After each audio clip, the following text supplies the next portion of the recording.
బాగున్నారండి. దేవుని యొక్క మహిమను అనుకుంటున్నది అందరికీ ఆశీర్వాదం కావాలి.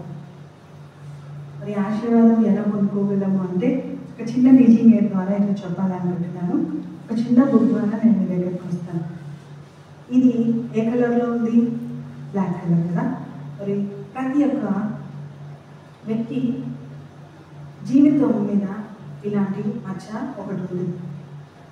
అంటే క్రీస్తుని అంగీకరించినప్పుడు మన నుదుటి మీద ఈ మచ్చ ఉంటుందంట. అంటే బ్లాక్ క్రాస్ ఉంటుందంట నుదుటి మీద. అలా ఉంటుందా అని అంటే లేఖన వచనము ఆదికాండంలో కయ్యూను హేబేలు అని ఇద్దరు అన్నదమ్ములు ఉన్నప్పుడు ఆ ఇద్దరు అన్నదమ్ముల మధ్య ఒక దేశం అనేది ఏర్పడుతుంది. కయ్యూను హేబేలుని చంపేసినప్పుడు కయ్యూను దగ్గరికి ప్రభు వచ్చి, అయ్యా మరి నీ సహోదరుడు ఎక్కడున్నా అంటే నేను వాడికి కావలివాడినా అని అరగంగా జవాబిస్తాడు. అప్పుడు దేవుడు నీ తమ్ముని యొక్క రక్తం నా దగ్గరికి వచ్చి మొదలుపెట్టింది కాబట్టి ఖచ్చితంగా దానికి తగిన ప్రతిఫలం కొనుక్కుంటామంటూ అతన్ని ముద్రించడం జరుగుతుంది. అతని నుదుటి మీద ఒక ముద్ర వేశాడంట. మరి చరిత్ర ఏం చెప్తుందంటే అతని నుదుటి మీద వేసిన ముద్ర బ్లాక్ క్రాస్ అని మనం నమ్మొచ్చు అని అంటున్నారు. అంటే దేశ నిమ్మడి వైపు తిరుగుతావు నువ్వు అంటే ప్రభా ఇది చాలా పెద్ద శిక్ష, నేను ఇంత శిక్షను భరించలేను అని అన్నాడు. అప్పుడు ఎవరైనా చంపేటట్టుగా నాకు అలో చెయ్యి అని అంటే ప్రభు అంటాడు, నిన్ను ఎవరైనా అలా చంపాలనుకుంటే వాడికి 200 శిక్ష అన్నాడు. కాబట్టి ముద్రించబడతారు అనేది మనకు ఆదికాండంలోనే ఉంది. కాబట్టి ఎవరైతే క్రీస్తుని అంగీకరించారో, యేసుక్రీస్తు ద్వారా రక్షణ అనేది లేకుంటుందో వారి జీవితంలో ఈ బ్లాక్ కలర్ అనేది ఖచ్చితంగా ఉంటుంది. ఈ బ్లాక్ కలర్ని ఎప్పుడైతే ఈ నోటితో యేసు ప్రభు రక్షకుడని, ఆయన దేవుడి కుమారుడని, ఎప్పుడైతే యేసు ప్రభు దేవుడని, దేవుని యొక్క కుమారుడని, మరి ఆయన మరణించి మృత్యుంజయుడు తిరిగి లేచినాడని విశ్వసిస్తూ నీళ్ళలో బాప్తిసం తీసుకుంటావో అప్పుడు నీ నుదుటి మీద క్రాస్ కాస్త ఎలా మారిపోతుందంటే రెడ్ కలర్లోకి వచ్చేస్తుంది. ఇక్కడ నీ పౌరసత్వం పరలోకమందు లిఖించబడుతుంది. ఈ రోజు నుండి నువ్వు దేవుని కుమారుడుగా కుమార్తెగా మార్చబడతావు. ఆయన కృప ద్వారా నడిపించబడతావు. ఆయన ఉద్దేశాన్ని బట్టి నువ్వు మలిచబడతావు. డాక్టర్ దగ్గరికి మనకు అస్వస్థత ఉన్నప్పుడు వస్తాం. వచ్చినప్పుడు ఆయన నీకు ట్రీట్మెంట్ ఎలా చేస్తాడో అలా ప్రభు దగ్గరికి వచ్చిన నీ జీవితము ఇంకా ట్రీట్ చేయబడుతూనే ఉంటుంది. నీ పరిస్థితులన్నీ మార్చబడుతుంటాయి. నీ స్థితిగతులు అన్నింటిలో ఫేవర్ రిలీజ్ అవుతాడు. కష్టమైన నష్టమైన ఆయన మాత్రం చేయబడినాడు. లోకంలో ఉన్న తల్లిదండ్రులు వదిలొచ్చేమో, ప్రియులు వదిలొచ్చేమో, భార్య భర్తలు వదిలిపెట్టొచ్చేమో, పిల్లలు వదిలిపెట్టొచ్చేమో, కానీ దేవుడు చేయబడినాడు. అందుకే ఈ ముద్ర మనకు చాలా అవసరం. నీటి బాప్తిసం తీసుకున్న తర్వాత మన నుదుటి మీద ఈ రక్తపు ముద్ర వచ్చి మరి దేవునితో అనుసంధానం చేయబడి వాక్యాన్ని ధ్యానిస్తూ వాక్యానుసారంగా బ్రతుకుతూ దేవునికి ఇష్టలుగా మార్చబడితే మన జీవితం కాస్త ఇలాంటి మహిమా వస్త్రాలు ధరించగలిగే పరిశుద్ధతలోకి వెళ్ళిపోతాం. ఎప్పుడైతే పరిశుద్ధ వంశావళిలోకి వస్తామో అప్పుడు నీ జీవితంలో నువ్వు ఆలోచిస్తుండగానే నెరవేర్చబడతాను. ఫేవర్ అనేది అధికమవుతుంది.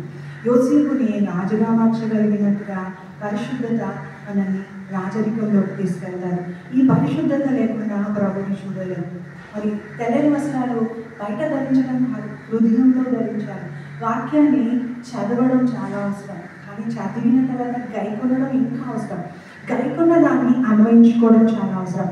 అన్వయించుకున్న జీవితమే ఈ తెల్లని మహిమా వస్త్రాలు ధరింపజేసుకుంటాం. తెల్లని మహిమా వస్త్రాలు పరలోకంలో ఇవ్వబడతాయంట. అగ్గిపెట్టెలో పెట్టగలిగేంత చిన్నవిగా మర్త చేయబడుతుంటాయంట. ఆ దాంట్లో వజ్ర వైడూర్యాలు, తర్వాత మణిమాణిక్యాలతో పొదుగుబడినట్టుగా అలంకరించబడిన వస్త్రాలుగా ఉంటాయంట.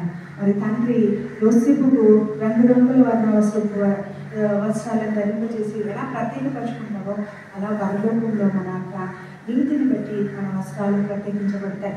నాకు ఆ తెల్లని వస్త్రాల గురించి రకరకాలుగా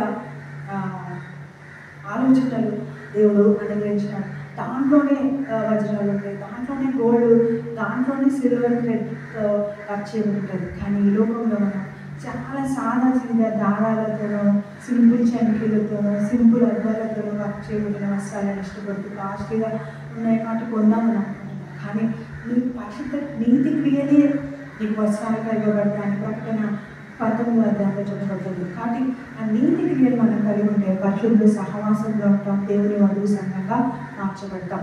అలా ఉంటున్న మన జీవితము ఈ విధంగా మార్చబడుతుంది. అంటే సమృద్ధి. నా అడుగు నేతిలో వేసినట్టుగా ఉంది అంటాడు యోగు. ఎక్కడికి పోయినా లక్, ఏం చేసినా లక్.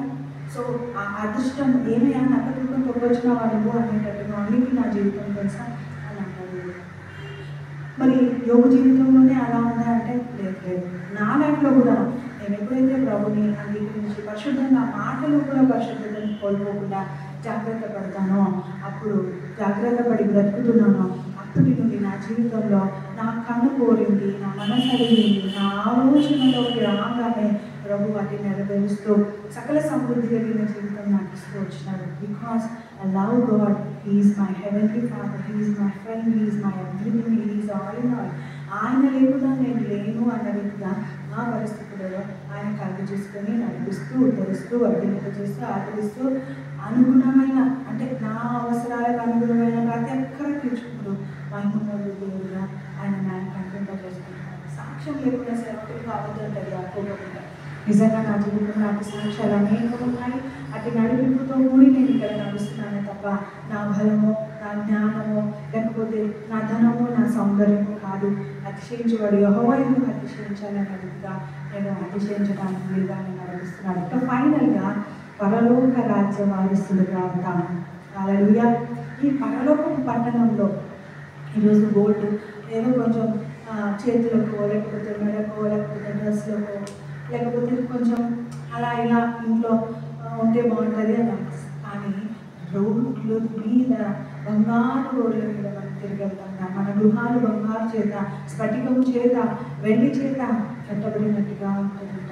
రాజుల గ్రంథంలో ద్వితీయోపదేశ కాండంలో సల్మోన్ మహారాజు, జ్ఞాని అయిన సల్మోన్ మహారాజు జీవితం శైలిని చదివితే దానికి 1000 రెట్లుగా, 1,000,000 రెట్లకు మించిన అద్భుతమైన జీవితం క్రీస్తుతో మనం పరలోకంలో జీవించగలుగుతాం. పరదేశంలో మనం జీవించడానికి కావాల్సిన ప్రభు అందిస్తాడు. కానీ ఖచ్చితంగా మనం మొట్టమొదట పాపాన్ని ఒప్పుకొని పరిశుద్ధ జీవితం జీవించడానికైనా నీటి బాప్తిసం తీసుకుని వాక్యానుసారంగా బ్రతుకుతూ వాక్యాన్ని అనుభవించుకున్నప్పుడు పరిశుద్ధులలోకి వెళ్ళిపోతాం. పరిశుద్ధతను బట్టి సకల ఆశీర్వచనాలు మన మీద ఉంటాయి. దాన్ని బట్టి మరణించిన వెంటనే మన పరలోక వారసులుగా బంగారు వీధులుగా తిరగగలిగే ధన్యత ప్రభు మనకు అందిస్తాడు. మరి ఈ చిన్న వాక్యం నేను దీనికి అందించాలని, నిత్యం నీ అడుగులు నీతిలో నిత్యం నీ జీవితం ఆశీర్వదించబడే విధంగా ఉంటాయని కోరుకుంటూ, మరి దేవుడు అత్యధికమైన కృపతో నేను వర్ధింపచేయాలని ఆశీర్వదిస్తూ ఈ సమయాన్ని మరి రిపెంట్ అవుతూ ప్రభుత్వం సమీపించి ప్రార్థించిన కోరుకుంటున్నాను.